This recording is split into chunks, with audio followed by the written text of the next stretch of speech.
Hello, I'm Zardus, and welcome back to my Planet Zoo for New Players series. Today we are going to talk about animal welfare. So before we do that, be sure to hit that subscribe button if you are new to the channel, and you will be able to catch more videos in this series and more on other management games, along with more Planet Zoo content. But anyway, let's go ahead and jump in here. So animal welfare, let's go ahead and pause, and we can exit the animal camera view. Animal welfare, there are different things you need to consider. There, of course, is nutrition, which is your nourishment, your meal quality, hydration, and drink cleanliness. The biggest things there are hydration and cleanliness. So for a lot of animals, you want to be sure that when you are building your habitat, that you go in and you get food and water. Don't forget those things. For food, you will need a feeding platform. There's different ones depending on what animal you're doing. And then there is also water. So you can do a water bowl, which your keepers will have to go in and refill.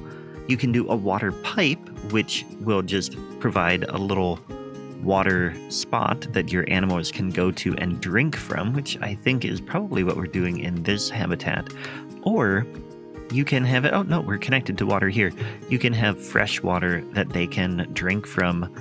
If you do freshwater, be sure that you have water treatment. So like here is a water treatment plant that is making sure to clean that water. Otherwise, the animals will go to the bathroom in the water and it will get dirty.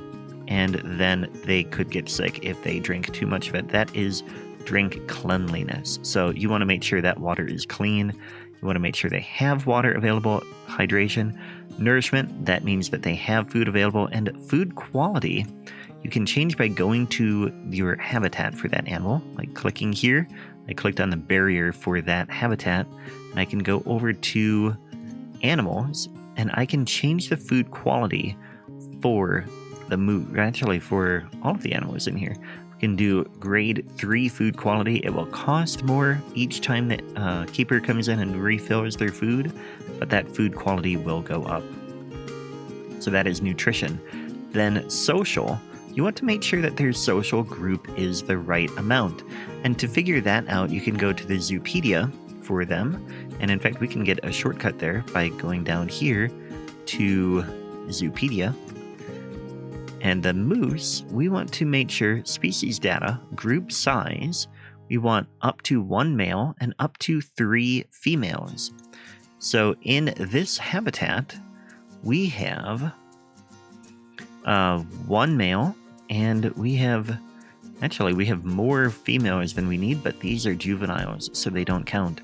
So we actually have, 1 male. It shows here, those are juveniles. We have 2 males and 5 females that are, that wasn't the right number. 1 male adult and 3 female adults. So that fits within the group size requirements. And then if we go back here, you want to make sure they have all of the space they need. You can figure out by going to terrain space here. They have plenty of space. They have plenty of swimming area, which they need a tiny bit, but not a ton. And stress. This one is a little bit tricky. So the moose, if you go to species data, they are confident around humans. So they will not get stressed if you have a lot of humans that are watching them. But other ones, maybe, what do we have in here? The cougar is probably pretty happy around other people as well. But some animals get stressed if they are not confident around humans. I know that the sheep is neutral, but there is like the fox is shy, so they will not want to be seen by humans if you can avoid it, although guests can enter the habitat. But that will cause them to be stressed if there's too many people around them and they are a shy animal. That is one that you will need to watch, and you can put trees in to block views and stuff like that can help. But of course, then your people might complain that they can't see the animal. The best thing to do is to research barriers And then you can go in and edit a barrier like that, and you can change it to a different window, one-way glass. So now the people can see through it this way, but this side, the animals can't see the people very well. So they will not know that there are people out there, and that will make them less prone to stress on the social side. Habitat, you want to make sure that it's clean, temperature is good, terrain is good. So a temperature you watch by adding in habitat heaters and coolers. So you can adjust the temperature of those. If you put a cooler in here, you can then click on the cooler and you can change the temperature that it will be in that range. And so then you'll want to make sure that if you go to the Zoopedia, again, you can see their natural habitat. They like it to be -8 to 68 degrees. So right now, if it gets too much hotter, the moose are going to be unhappy here. So that is where to pay attention to temperature. Terrain, you can see in terrain here, it will tell you what they want. They don't care about whether grass is long or short. They do care about how much soil. You could have too much soil or too much rock or too much sand, and that is what you will need to check.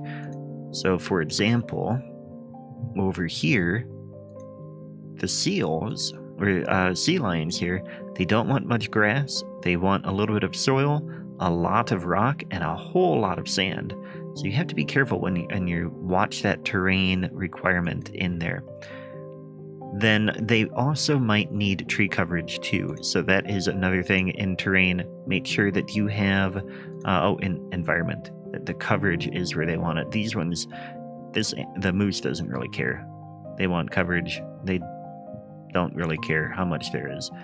But then, yeah, that's plants, and then hard shelter. Just make sure that there is somewhere that they can hide to sleep as well. Enrichment. For enrichment, you just need to go into habitat and then go to enrichment items. There's two different types of enrichment. Let's switch the filter here to the moose so that we can talk about what we have.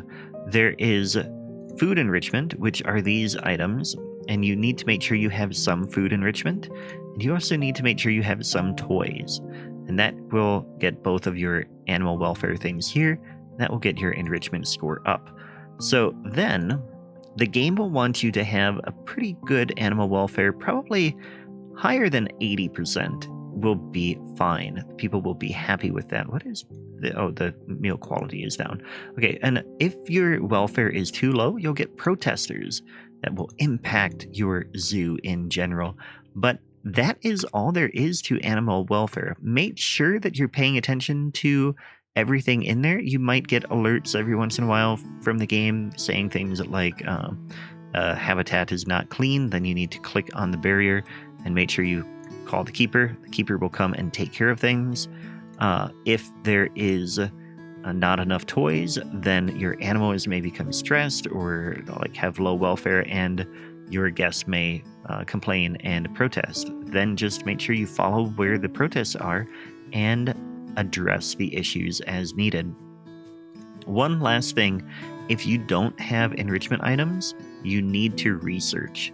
And you get to research by going to zoo, then vet research. And then you can assign a vet to it by clicking their name and dragging to what you want them to research. And then, so now D. Ailman is now researching cougars. And if you click on it, left click on the animal, you can see the things that are researched. And of course, we are playing sandbox, so everything is unlocked here. But as you research, you'll get food enrichment unlocked, and then eventually you'll get toy enrichment unlocked as well. And so it will be important that you do research to unlock those things. But that is it for today. Thanks for watching, and I will catch you next time. Take care.